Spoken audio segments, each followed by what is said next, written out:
ದೇವರ ಪ್ರಭಾವದ ಪ್ರಕಾಶವು ಆತನ ತತ್ವದ ಮೂರ್ತಿಯು ತನ್ನ ಶಕ್ತಿಯ ವಾಕ್ಯದಿಂದ ಸಮಸ್ತಕ್ಕೆ ಆಧಾರವೂ ಆಗಿದ್ದ ಪಾಪ ವಿಶುದ್ಧ ಮಾಡಿದ ಮೇಲೆ ಉನ್ನತ ಲೋಕದೊಳಗೆ ಮಹತ್ವವುಳ್ಳ ದೇವರ ಬಲಗಡೆಯಲ್ಲಿ ಅಸನಾರೂಢನಾದನು. ದೇವರ ಅಭಿಷೇಕ ಇಳಿತಾ ಇದೆ ಯೇಸುವಿನ ನಾಮದಲ್ಲಿ. Yes, let every word be anointed in the name of Jesus.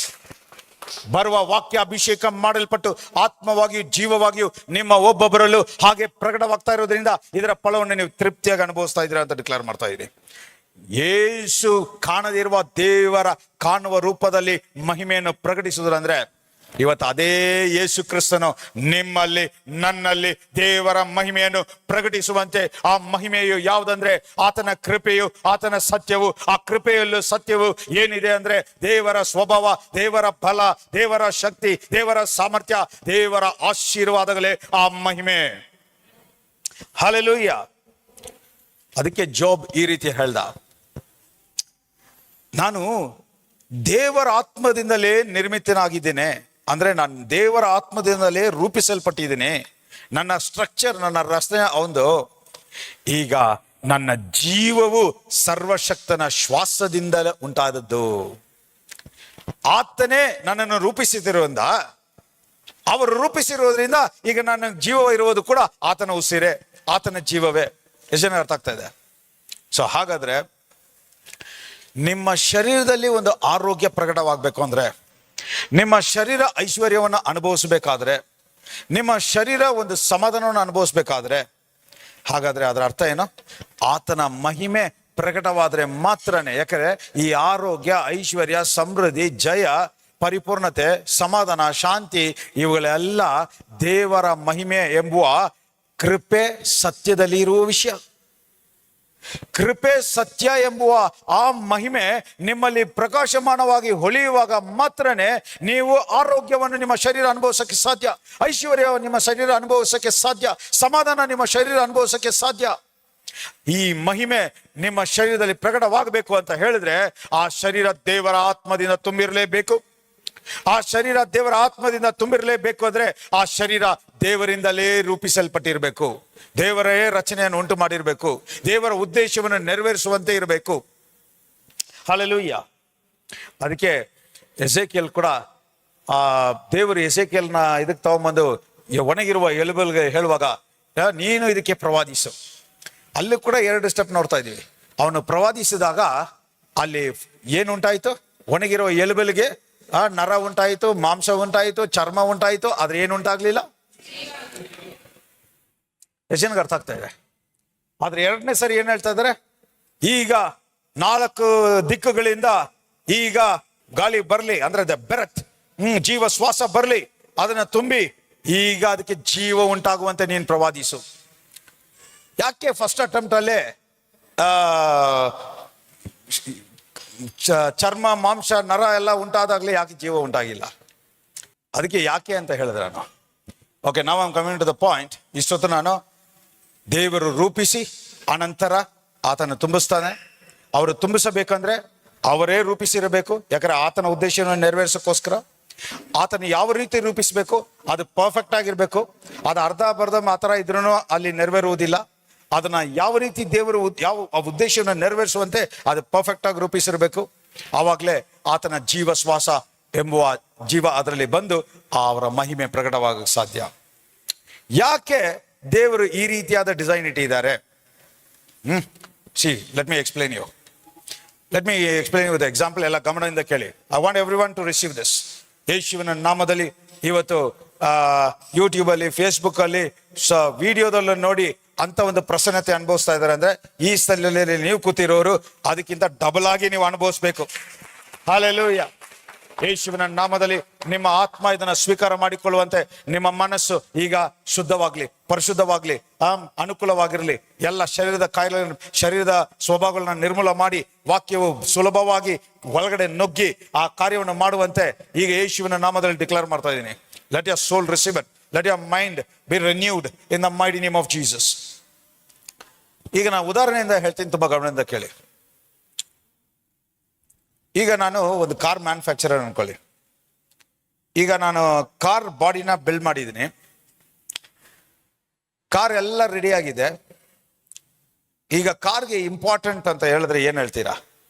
Engine, right? ಈಗ ಕಾರ್ ಔಟರ್ ನಿನ್ ಕಣ್ಣಿಗೆ ಏನ್ ಕಾಣ್ತಾ ಇದೆಯೋ ಅದು ಬಾಡಿ. ಆದ್ರೆ ಕಾಣದೇ ಇರುವ ರೂಪದಲ್ಲಿ ಒಂದು ಇದೆ ಒಳಗಡೆ, ಅದು ಎಂಜಿನ್. ಈಗ ಎಂಜಿನ್ನೇ ಮೇನ್ ಕಾರಣ ಆ ಗಾಡಿ ಓಡ್ಬೇಕಂದ್ರೆ. ಈಗ ನಾನು ರೂಪಿಸಿದ್ದೀನಿ ಅನ್ನೋದು ಕಾರ್ ಬಾಡಿ ಎಲ್ಲ ಪಕ್ಕ ಇದೆ. ಈಗ ಅದಕ್ಕೆ ಜೀವ ಶ್ವಾಸ ಎಂಬುದು ಯಾವುದಂದ್ರೆ ಎಂಜಿನ್. ಆ ಎಂಜಿನ್ ಆನ್ ಆಗಿ ಓಡಿದ್ರೆ ಮಾತ್ರನೇ ಕಾರ್ ಒಂದು ಹೆಜ್ಜೆ ಆದ್ರೂ ಮುಂದೆ ಹೋಗೋದು.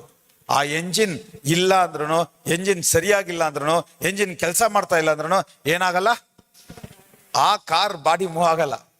ಎಷ್ಟು ಅರ್ಥ ಆಗ್ತಾ ಇದೆ? ಸೊ ಹಾಗಾದ್ರೆ ಈಗ ನಾನು ಮ್ಯಾನುಫ್ಯಾಕ್ಚರರ್ ಆಗಿ ಕಾರ್ ಬಾಡಿನೂ ನಾನೇ ಉಂಟು ಮಾಡಿದೆ, ಎಂಜಿನ್ ನಾನು ಉಂಟು ಮಾಡಿದೆ. ಈಗ ಎಂಜಿನ್ ಅದರ ಜೊತೆ ಇರೋ ತನಕ, ಈಗ ಆ ಕಾರು ಎಂಜಿನ್ ಸರಿಯಾಗಿರೋ ತನಕ ಕಾರ್ ಓಡ್ತಾನೆ ಇರುತ್ತೆ. ಎಷ್ಟು ಅರ್ಥ ಆಗ್ತದೆ? ಈಗ ಎಂಜಿನ್ ಸರಿ ಇಲ್ಲ ಅಂದ್ರೇನೆ, ಎಂಜಿನ್ ಸರಿ ಇಲ್ಲ ಅನ್ಕೊಳ್ಳಿ, ಅದನ್ನ ತೆಗೆದು ಬಿಸಾಕ್ಬಿಟ್ಟು ಇನ್ನೊಂದು ಎಂಜಿನ್ ಫಿಕ್ಸ್ ಮಾಡ್ಬೋದು. ಕರೆಕ್ಟಾ? So this is in the physical. ಅವರು ಬಾಡಿನ ಶೇಪ್ ಮಾಡಿದ್ದಾರೆ, ಎಂಜಿನ್ ಅನ್ನೋದು ಇಟ್ಟಿದ್ದಾರೆ. ಆ ಎಂಜಿನ್ ಸರಿ ಇಲ್ಲ ಅಂದ್ರೇನೆ ಅದನ್ನ ತೆಗೆದುಬಿಟ್ಟು ಇನ್ನೊಂದು ಎಂಜಿನ್ ಫಿಟ್ ಮಾಡ್ಬೋದು. ಆದ್ರೆ ಈ ಡಿಸೈನ್, ದೇವರ ಡಿಸೈನ್ ಅಲ್ಲಿ ರೂಪಿಸಿ ಆಮೇಲೆ ತುಂಬಿಸುವ ಕಾರ್ಯದಲ್ಲಿ ಏನಕ್ಕೆ 2 ಸ್ಟೆಪ್ ಅಂತ ಹೇಳಿದ್ರೆ, ಕಾರ್ ಬಾಡಿ ಆಗಿರುವ ನೀವು ನಾನು, ಎಂಜಿನ್ ಆಗಿರೋದು ಬೇರೆಯಿಂದ ಸೃಷ್ಟಿ ಮಾಡಲ್ಪಟ್ಟು. See, body is always created or made up, shape ಮಾಡೋದು, ರೂಪಿಸುವುದು. ಆಯ್ತಾ? ಈಗ ರೂಪಿಸುವ ಕಾರ್ಯಗಳಲ್ಲಿ ಏನಾದ್ರೂ ಕಾರ್ಯ ಇದ್ರೆ ನನ್ನ ಶೇಪ್ ಮಾಡ್ಬೋದು. ಆದ್ರೆ ಆ ಎಂಜಿನ್ ಅನ್ನುವ ದೇವರು ಏನ್ ಹೇಳ್ತಾ ಇದ್ದಾರೆ, ನಾನು ರೂಪಿಸಿರೋದು, ಆದ್ರೆ ಆ ರೂಪಿಸಿರುವ ಸ್ಟ್ರಕ್ಚರ್ ಕೆಲಸ ಮಾಡಬೇಕು. ಅದು ಯಾವ ರೀತಿ ಇರಬೇಕೋ ಆ ರೀತಿ ಫಂಕ್ಷನ್ ಮಾಡಬೇಕು. ಆ ಉದ್ದೇಶವನ್ನು ನೆರವೇರಿಸ್ಬೇಕಂದ್ರೆ ಅದರಲ್ಲಿ ನಾನೇ ಒಳಗಡೆ ಹೋಗಿ ಇದ್ದು ಮಾಡಿದ್ರೆ ಮಾತ್ರನೇ ಅದು ಕ್ರಮವಾಗಿರಕ್ ಸಾಧ್ಯ, ಅದು ಆರೋಗ್ಯವಾಗಿರಕ್ ಸಾಧ್ಯ, ಅದು ಜಯವಾಗಿರೋಕೆ ಸಾಧ್ಯ. ಆದ್ರಿಂದ ನೀನು ಶರೀರದಲ್ಲಿ ಉಂಟು ಮಾಡಿದ ಎಂಜಿನ್ ನ ರೀಪ್ಲೇಸ್ ಮಾಡಿ ಇನ್ನೊಂದು ಎಂಜಿನ್ ಹಾಕ್ಬಹುದು. ಆದ್ರೆ ನಾನು ರೂಪಿಸೋದ್ರಲ್ಲಿ ನಾನು ಇಲ್ಲ ಅಂದ್ರೆ ನಿನಗೆ ರೀಪ್ಲೇಸ್ಮೆಂಟ್ ಇಲ್ಲ. ಹಾಗಾದ್ರೆ ಏನ್ ಅರ್ಥ ಅಂದ್ರೆ, ನಿಮಗೆ ರೂಪಾಂತರ ಮಾಡಿಸಿದ ದೇವರಿಗೆ ಒಳಗಡೆ ವಾಸ ಮಾಡೋದಕ್ಕೆ ಅಧಿಕಾರ ಇಲ್ಲ, ಫಂಕ್ಷನ್ ಆಗೋ ಸರಿಯಾಗಿ ಕೆಲಸ ಮಾಡೋಕೆ ಇರುವ ಒಂದೇ ಒಂದು ಆಪ್ಷನ್ ಏನು ಅಂದ್ರೆ ಅದು ಯೇಸು. ಯೇಸು ಯೇಸು ಮಾತ್ರನೇ ನಿಮ್ಮ ಒಳಗಡೆ ಇದ್ದರೆ ಆ ಶರೀರ ದೇವರ ರೂಪಕ್ಕೆ ಅನುಕೂಲವಾಗಿ ಇರುವುದರಿಂದ ಆತನ ಮಹಿಮೆ ನಿಮ್ಮಲ್ಲಿ ಪ್ರಕಟವಾಗಕ್ಕೆ ಸಾಧ್ಯ. There is no replacement. ಆ ಎಂಜಿನ್ಗೆ, ಈ ರೂಪ, ಈ ಕಾರ್ ಬಾಡಿನ ಈ ರೂಪಕ್ಕೆ, ಈ ಸ್ಟ್ರಕ್ಚರ್ಗೆ ಎಂಜಿನ್ ಯೇಸು ಬಿಟ್ರೆ ಇನ್ನೊಂದು ರೀಪ್ಲೇಸ್ಮೆಂಟ್ ಇಲ್ಲ.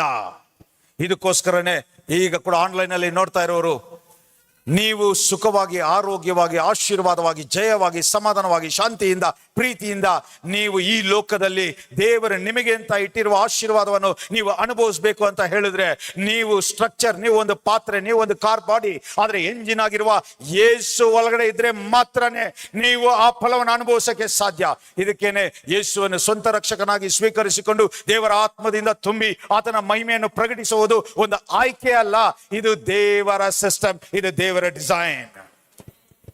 ಹಲ್ಲೆಲೂಯಾ.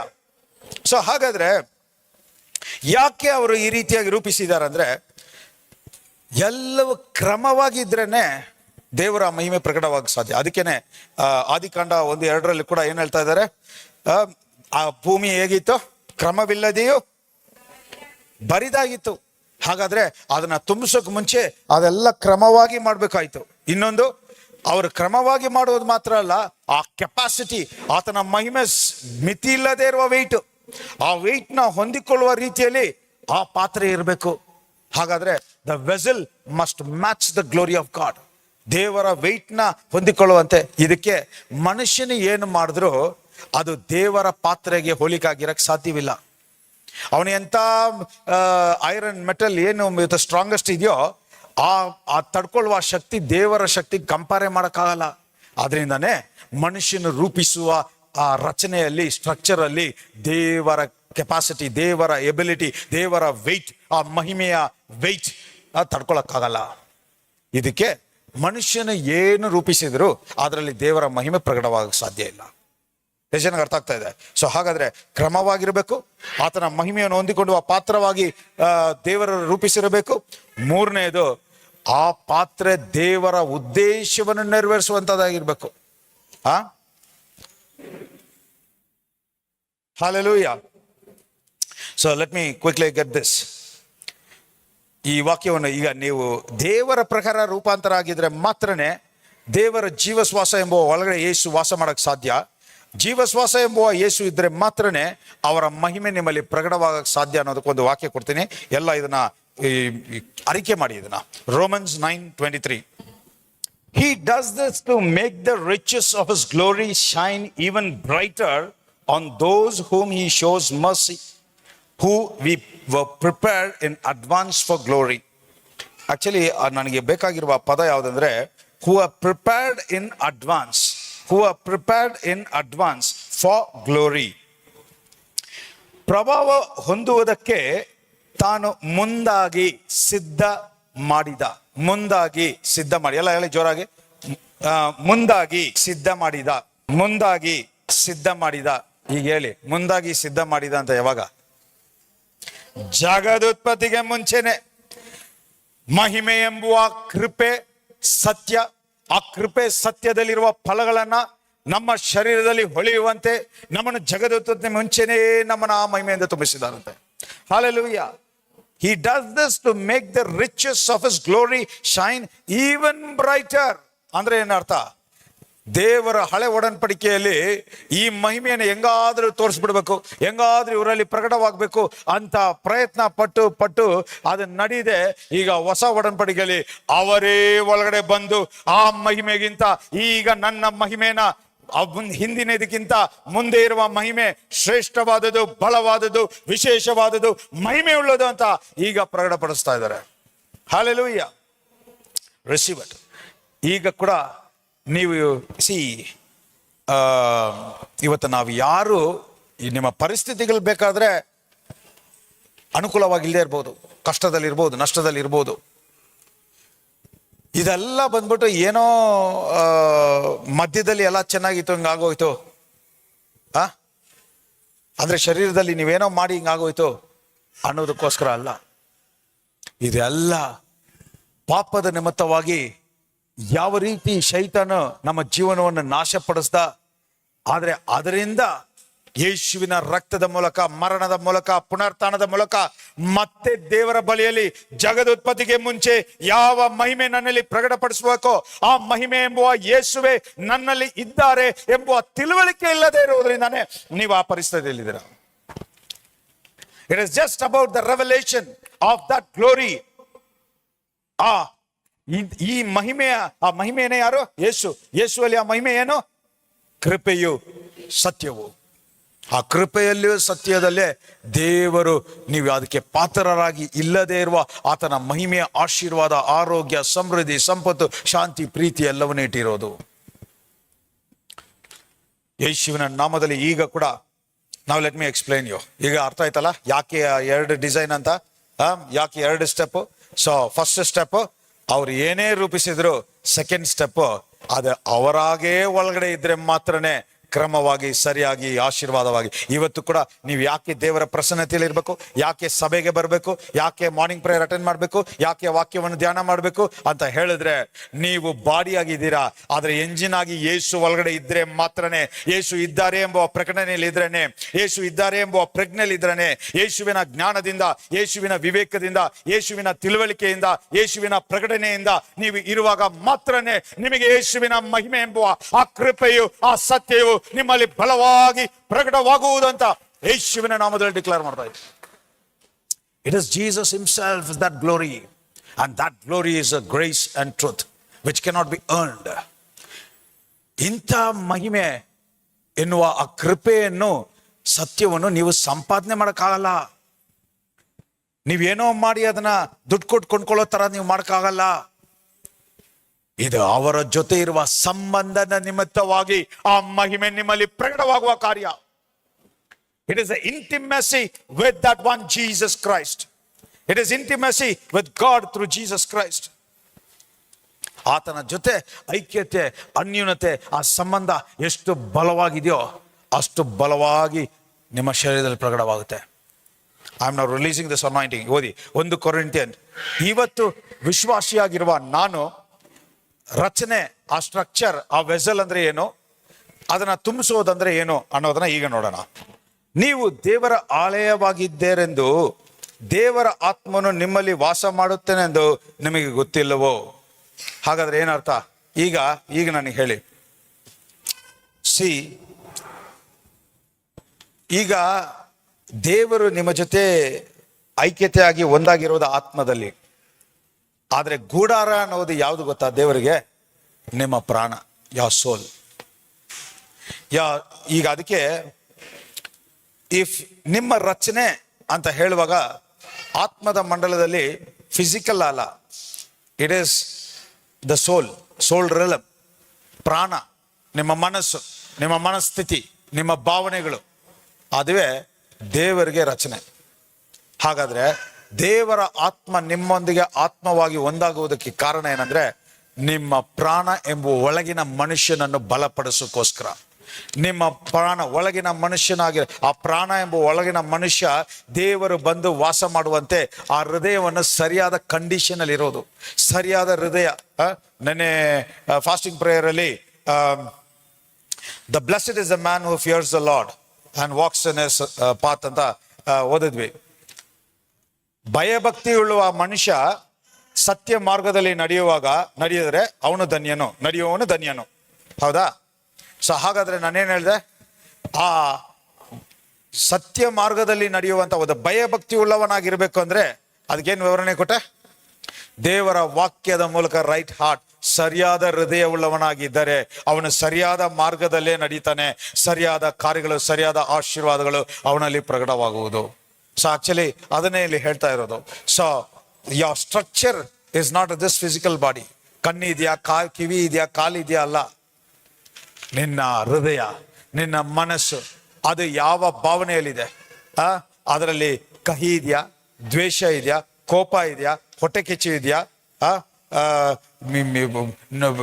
ಕ್ಷಮಿಸಕ್ಕಾಗದೇ ಇರುವ ಒಂದು ಗ್ರಡ್ಜ್ ಆ ಭಾವನೆಯಲ್ಲಿ ಇದೆಯಾ? ಹಾಗಾದ್ರೆ ದೇವರಿಗೆ ಪ್ರಿಯವಾಗಿ ಇಲ್ಲ, ದೇವರಿಗೆ ಅನುಕೂಲವಾಗಿರುವ ರಚನೆ ಅಲ್ಲ. ಇದು ಎಷ್ಟು ಹೇಳಿದ್ರು ಅದೆಷ್ಟು ಸುಲಭವಾಗಿ ಈಸಿಯಾಗಿ ಹೇಳ್ಬಿಡ್ತಾ ಇದಾರೆ. ಇಲ್ಲ ಪಾಸ್ಟರ್, ಅವ್ರನ್ನ ಕ್ಷಮಿಸಕ್ಕಾಗಲ್ಲ, ನಾನು ಸತ್ರು ಪರವಾಗಿಲ್ಲ, ಅವ್ರನ್ನ ಕ್ಷಮಿಸಲ್ಲ, ಹಿಂಗೆಲ್ಲ ಮಾತಾಡೋರು ಇದ್ದಾರೆ. ನರಕಕ್ಕೆ ಪಾತ್ರರಾಗಿದ್ದಾರೆ ಅಂತವ್ರು. I am telling you, if you are adamant, stubborn against the word of God, ದೇವರ ನಿಯಮಕ್ಕೆ ವಿರುದ್ಧವಾಗಿ ನಿಮ್ಮಲ್ಲಿರುವ ಆ ಗ್ರಡ್ಜ್, ಆ ರೀತಿ ಮಾತು ಬರ್ತಾ ಇದೆ ಅಂದ್ರೆ ಅರ್ಥ ಮಾಡ್ಕೊಳ್ಳಿ, ನೀವು ಮಾತಾಡ್ತಾ ಇದೀರಿ ಅಂತ ಅದು ಯಾವ ಆತ್ಮದ ಇನ್ಫ್ಲೂಯೆನ್ಸ್ ಇಂದ ಬರ್ತಾ ಇದೆ ಅಂತ.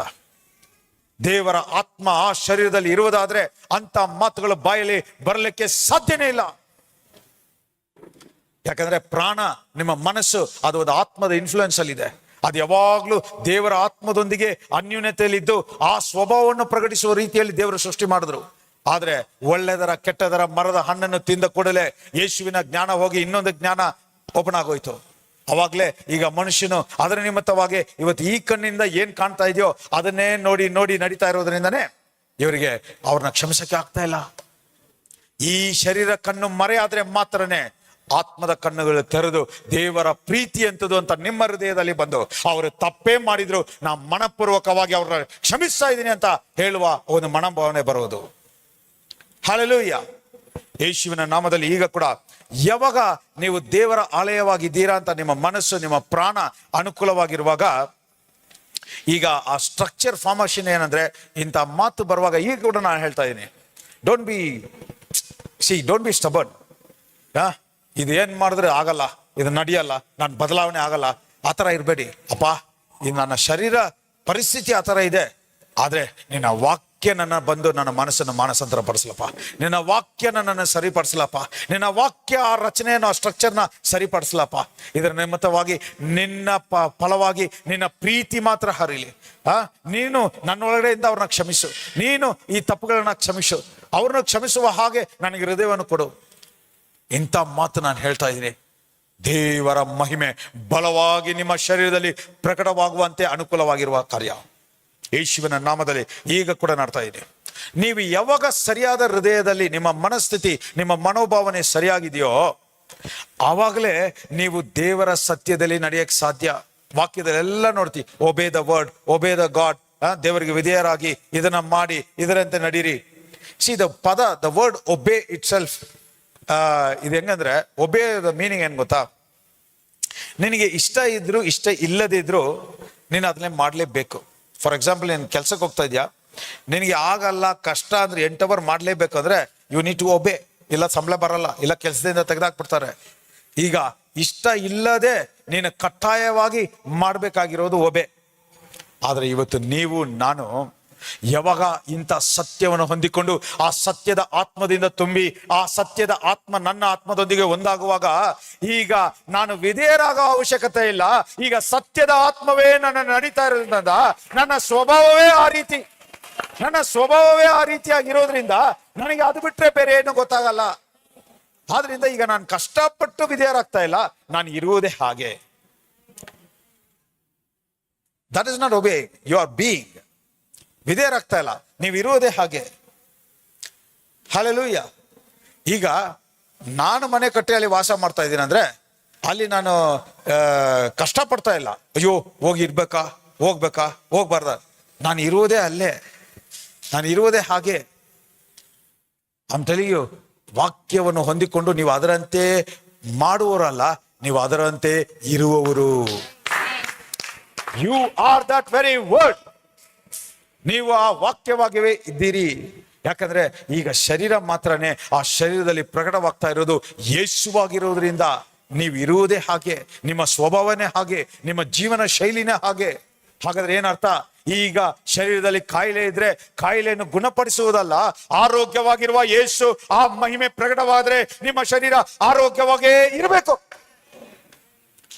ಐಶ್ವರ್ಯವಂತ ಎಂಬ ಯೇಸು ನಿಮ್ಮಲ್ಲಿ ಪ್ರಕಟವಾದ್ರೆ ಆ ಮಹಿಮೆ ಪ್ರಕಟವಾಗುವಾಗ ನೀವು ಐಶ್ವರ್ಯದಲ್ಲೇ ನಡೀತಾ ಇರ್ತೀರಾ. ನಿಮಗೆ ಗೊತ್ತಾಗಲ್ಲ. ನೀವೇನಾದ್ರೂ ಕೆಲಸ ಮಾಡಿ, ಎಷ್ಟಾದ್ರೂ ಸಂಪಾದನೆ ಮಾಡಿ, ಆದ್ರೆ ನಿಮ್ಗೆ ಯಾವ ಕೊರತೆ ಇಲ್ಲದೆ ನೀವು ತೃಪ್ತಿಯಾಗಿ ಸಮೃದ್ಧಿಯಿಂದ ಆರ್ಥಿಕ ವಿಷಯದಲ್ಲಿ ಆಸ್ತಿಯಿಂದ ಸಂಪೂರ್ಣವಾಗಿ ಆಶೀರ್ವಾದವಾಗಿರ್ತೀರಾ ಅಂತ ಯೇಸುವಿನ ನಾಮದಲ್ಲಿ ಡಿಕ್ಲೇರ್ ಮಾಡ್ತಾ ಇದ್ದೀನಿ. Receive it in the name of Jesus. ಯೇಸುವಿನ ನಾಮದಲ್ಲಿ ನೀವು ಮಾಡ್ಬೇಕಾಗಿದ್ದಲ್ಲ ಒಂದೇ ಒಂದು, ಈ ವಾಕ್ಯ ಇಲ್ಲಿಂದ ಬರುವಾಗ ಆ ವಾಕ್ಯವನ್ನು ಒಳಗಡೆ ಹೋಗದ ಹಾಗೆ ಇರುವ ತಡೆಗಳನ್ನ ನಿರ್ಮೂಲ ಮಾಡಿ. Let me give example. ಒಂದು ಬಲೂನ್ ತಗೊಂಡಿದ್ದೀನಿ. ಆ ಬಲೂನನ್ನ ಸ್ವಲ್ಪ ಊದ್ಬಿಟ್ಟೆ, ಈ ಶೇಪಲ್ಲಿ ಇದೆ ಅನ್ಕೊಳ್ಳಿ. ಈಗ ಇದು ಬಲೂನ್ನ ದೊಡ್ಡದು ಮಾಡಬೇಕಾ ಮಾಡಬಾರ್ದು ಅನ್ನೋದು ನನ್ನ ಚಾಯ್ಸ ಅಲ್ವಾ? ಹಾಗಾದ್ರೆ ಇದು ದೊಡ್ಡದಾಗ್ಬೇಕಂದ್ರೆ ಏನ್ ಮಾಡ್ಬೇಕು? ನಾನು ಗಾಳಿನ ಒಳಗಡೆ ಬಿಡಬೇಕು. ಈ ಗಾಳಿ ಎಂಬುವ ವಾಕ್ಯ ನಿಮ್ಮಲ್ಲಿ ಹೋಗೋ ತನಕ ನಿಮ್ಮ ಕೆಪಾಸಿಟಿ ಹೆಚ್ಚಾಗ್ತಾನೆ ಇರುತ್ತೆ. ಎಷ್ಟು ಅರ್ಥ ಆಗ್ತದೆ? ಸೊ ಹಾಗಾದ್ರೆ ನೀವು ಎಷ್ಟು ಆಸಕ್ತಿಯಿಂದ, ಎಷ್ಟು ಬಯಕೆಯಿಂದ ನೀವು ಗಾಳಿ ಎಂಬುವ ವಾಕ್ಯ ಒಳಗಡೆ ಬರ್ತಾ ಇದೆಯೋ ಇದು ಎಕ್ಸ್ಪಾಂಡ್ ಆಗ್ತಾನೆ ಇರುತ್ತೆ. This is increasing spiritual capacity. ಈಗ ನಾನು ಹೇಳ್ತೀನಿ ನೋಡಿ, ಅದೇ ಬಲೂನ್ಗೆ ಈ ರೀತಿಯಾಗಿತ್ತು, ಅದಕ್ಕೆ ಹಗ್ಗ ಹಾಕಿ ಟೈಟ್ ಮಾಡಿಬಿಟ್ಟೆ. ಈಗ ಗಾಳಿ ಹೊಡಿತಾ ಇದ್ದೀರಾ, ಈಗೇನಾಗುತ್ತೆ? ಬಲೂನ್ಗೆ ಹಗ್ಗ ಕಟ್ಬಿಟ್ಟಿದ್ದೀನಿ, ಈಗ ಎಷ್ಟು ಪ್ರೆಷರ್ ಆದ್ರೆ ಏನಾಗುತ್ತೆ? ಗಾಳಿ ಹೋಗಕ್ಕೆ ಜಾಗ ಇಲ್ಲ. ಐ ಆಮ್ ಟೆಲಿಂಗ್ ಯು, ನಿಮ್ಮ ಹೃದಯದಲ್ಲಿ ದೇವರ ವಾಕ್ಯ, ದೇವರ ಪ್ರಸನ್ನತೆ, ದೇವರ ಮಹಿಮೆ, ದೇವರ ಬಲ, ದೇವರ ಸಾಮರ್ಥ್ಯ, ದೇವರ ಶಕ್ತಿ, ದೇವರ ಸಮಾಧಾನ, ದೇವರ ಶಾಂತಿ, ದೇವರ ಪ್ರೀತಿ, ದೇವರ ಆರೋಗ್ಯ, ದೇವರ ಐಶ್ವರ್ಯ ಎಲ್ಲವೂ ಅದು ದೇವರ ಪ್ರೆಷರ್ ಅಲ್ಲಿ ಬರ್ತಾ ಇದೆ. ಅದು ಒಳಗಡೆ ಹೋಗದ ಹಾಗೆ ಈಗ ಆ ಮನಸ್ಸಿಗೆ ಒಂದು ಹಗ್ಗವನ್ನು ಹಾಕಿ ಕಟ್ಟಿದ್ದೀರಾ. ಯೇಸುವಿನ ನಾಮದಲ್ಲಿ ಈಗ ಆ ಹಗ್ಗ ಯಾವುದು? ನೀವೀಗ ವ್ಯಕ್ತಪಡಿಸ್ತಾ ಇರುವ ಆ ದುಃಖ, ವೇದನೆ, ಚಿಂತೆ, ಕಣ್ಣೀರು, ದ್ವೇಷ, ಹೊಟ್ಟೆ ಕಿಚ್ಚು, ಕೋಪ, ಕ್ಷಮಿಸಕ್ಕಾಗದೇ ಇರುವ ಕಾರ್ಯ, ಅವಾಗಲೇ ಇದು ಕಟ್ಟಾಕಿರೋದು. ಈಗ ಈ ನಾಟನ್ನ ತೆಗೆದು ಬಿಟ್ರೆ ಅವರು ಸುರಿಸ್ತಾ ಇರೋದು ಫ್ರೀ ಆಫ್ ಫ್ಲೋ ಆಗುತ್ತೆ. ಮಹಿಮೆ ಎಂಬುವ ಕೃಪೆಯು ಸತ್ಯವೂ ಆಗಿರುವ ಯೇಸು ಬಲವಾಗಿ ನಮ್ಮಲ್ಲಿ ಪ್ರಕಟವಾಗಕ್ಕೆ ಶುರು ಮಾಡ್ತಾರೆ. ಹಲ್ಲೆಲೂಯಾ. ಯೇಸುವಿನ ನಾಮದಲ್ಲಿ ಈಗ ಕೂಡ ನಾವು ಯಾರು ಇವತ್ತು ಸಭೆಯಾಗಿ ಈ ಸ್ಟ್ರಕ್ಚರ್ ಏನು ಅನ್ನೋದ್ರ ಹೇಳ್ತೀನಿ, ತುಂಬಾ ಗಮನದಕ್ಕಿದೆ. ಓದಿ ಎಫಿಷಿಯನ್ಸ್ 2:21 ಏನು ಹೇಳ್ತಾ ಇದೆ? In whom the whole building being fitted together grows into a holy temple in the Lord, in whom you also are being built together for a dwelling place of God in the Spirit. ಇಲ್ಲಿ ಮುಖ್ಯವಾದ ಪದವನ್ನು ಹೇಳ್ತಾ ತುಂಬಾ ಗಮನದಿಂದ ಕೇಳ್ಕೊಳ್ಳಿ. ನೀವು ಏನಾದರೂ ಭಕ್ತಿ ಮಾಡಿ, ಪ್ರೇಯರ್ ಮಾಡಿ, ಫಾಸ್ಟಿಂಗ್ ಮಾಡಿ, ವಾಕ್ಯವನ್ನು ಧ್ಯಾನ ಮಾಡಿ, ನಿಮ್ಮ ಹೃದಯ ಬರೀ ಕಹಿ, ದ್ವೇಷ, ಕೋಪ, ನೋವು, ದುಃಖ, ಚಿಂತೆ, ಕಣ್ಣೀರು, ವೇದನೆ, ಬಾಧೆಯನ್ನು ವ್ಯಕ್ತಪಡಿಸುವ ಮನಸ್ಸು, ಆ ಪ್ರಾಣ ಇರುವುದಾದ್ರೆ ಅದರಲ್ಲಿ ಪವಿತ್ರಾತ್ಮನು ವಾಸ ಮಾಡೋಕ್ಕೆ ಸಾಧ್ಯವಿಲ್ಲ. ಪವಿತ್ರಾತ್ಮನ ಮೂಲಕನೇ ನೀವು ಕಟ್ಟಡದ ಆ ಆಲಯಕ್ಕೆ ನೀವು ಒಂದು ಕಲ್ಲಾಗಿ ಇರೋಕ್ಕೆ ಸಾಧ್ಯ. ಇದು ಮೂಲೆಗಲ್ಲಾಗಿರುವ ಕ್ರಿಸ್ತು ಯಾವ ಶೇಪಲ್ಲಿದ್ದಾರೋ, ಯಾವ ಸ್ವಭಾವದಲ್ಲಿದ್ದಾರೋ, ಯಾವ ಭಾವನೆಯಲ್ಲಿದ್ದಾರೋ, ಯಾವ ಸಾಮರ್ಥ್ಯದಲ್ಲಿದ್ದಾರೋ, ಯಾವ ಶಕ್ತಿಯಿಂದ ಇದ್ದಾರೋ, ಯಾವ ರೀತಿ ಇದ್ದಾರೋ, ಯಾವ ರೂಪದಲ್ಲಿದ್ದಾರೋ, ಅದರ ಹಾಗೆ ನಿನ್ನನ್ನು ಸೃಷ್ಟಿ ಮಾಡಿ ನೀನು ಅದರಂತೆ ಇದ್ರೆ ಮಾತ್ರನೇ ಆ ಮೂಲೆಗಲ್ಲಿನ ಮೇಲೆ ನಿನ್ನನ್ನು ಇಡುವಾಗ ನೀನು ಅದರಂತೆ ಕಟ್ಟಿ ಎಬ್ಬರಿಸಲ್ಪಡಕ್ ಸಾಧ್ಯ.